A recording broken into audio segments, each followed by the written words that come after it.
You've got a piece of inventory that's the exact same as the piece of inventory, like a new car, a dealer would have across the street. It's the same car. Why would Google choose your site over another person's site if you have the exact same information? You're not saying in any way that you're not doing anything to try and suggest to Google, hey, my information is better. And you want to show mine because it's going to be good for your customer. And Google's customer is the person that's searching. So creating content that is unique, adding your own spin at the dealership, talking to customers that are, because a customer in Mississauga is very different from a customer in North York, who's very different from a customer in Brampton. You can talk to your consumer to help provide unique content that's going to be helpful for them.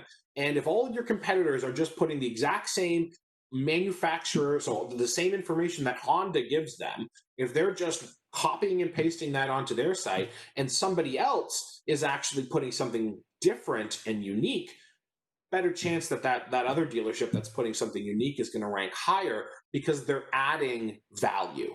They're So that's providing something that nobody else is, and Google loves that. That's at a very boiled down state. Creating unique content that adds value that doesn't exist anywhere else, that's better than anything else, is how you're going to grow your visibility through organic and on Google. That's at a basic standpoint, that's the best way to do it.